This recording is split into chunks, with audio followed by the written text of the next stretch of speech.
পশ্চিমবঙ্গে এক ধাক্কায় কমলো ঈদের ছুটির ক্যালেন্ডারেও কি এবার লেগে গেল রাজনৈতিক রং? ধর্মীয় উৎসবেও বৈষম্যের রাজনীতির অভিযোগে উত্তাল রাজ্য রাজনীতি।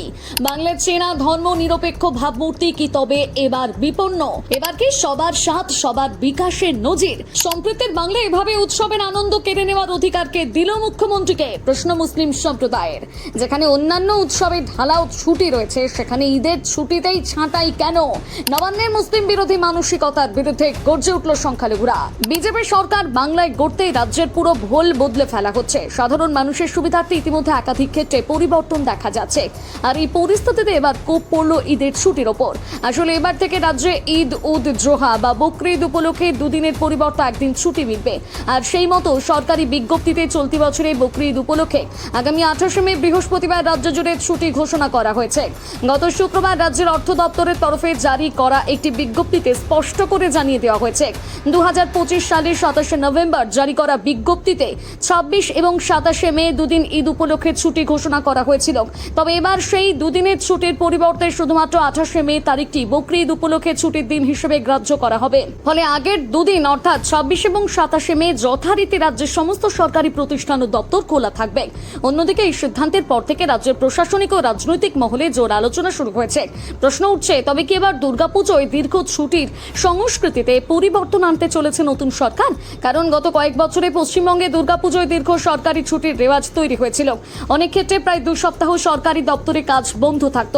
আদালত, প্রশাসনিক অফিস ও বিভিন্ন সরকারি পরিষেবাতেও এর প্রভাব পড়ত। আর এর জেরে বিরোধীরা দীর্ঘদিন পশ্চিমবঙ্গকে ছুটির রাজ্য বলে এক প্রকার কটাক্ষ করত। বিশেষ করে প্রাক্তন মুখ্যমন্ত্রী মমতা বন্দ্যোপাধ্যায়ের আমলে বিভিন্ন উৎসব উপলক্ষে অতিরিক্ত ছুটি ঘোষণার সংস্কৃতি নিয়ে বহু বিতর্ক তৈরি হয়েছিল। পাশাপাশি শনি বা রবিবারের সঙ্গে উৎসব মিলে গেলে অতিরিক্ত ছুটি দেওয়ার প্রবণতা ছিল নিয়মিত।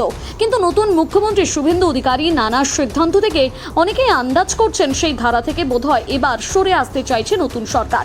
ফলত অতিরিক্ত ছুটির সংস্কৃতির বদলে এবার প্রশাসনে কাজের পরিবেশ ও নিয়মিত কর্মদিবস নিশ্চিত হতে চলেছে বলে অনেকেই মনে করছেন। তবে প্রশাসনিক মহলের একাংশের মতে ঈদের মতো বড় ধর্মীয় উৎসবে অতিরিক্ত ছুটি যখন কমানো হয়েছে, তখন দুর্গাপুজোয় দীর্ঘ ছুটি বহাল রাখা এবার কঠিন হতে পারে।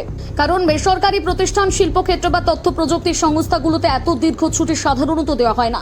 এই প্রসঙ্গে রাজনৈতিক বিশ্লেষকদের দাবি, ঈদের ছুটি কমানোর এই সিদ্ধান্ত শুধু প্রশাসনিক পদক্ষেপ নয়, এটি নতুন সরকারের রাজনৈতিক দর্শনেরও ইঙ্গিত। নয়া সরকার জনমোহিনী সিদ্ধান্তের বদলে কঠোর প্রশাসনিক অবস্থান নেওয়ার চেষ্টা করছে।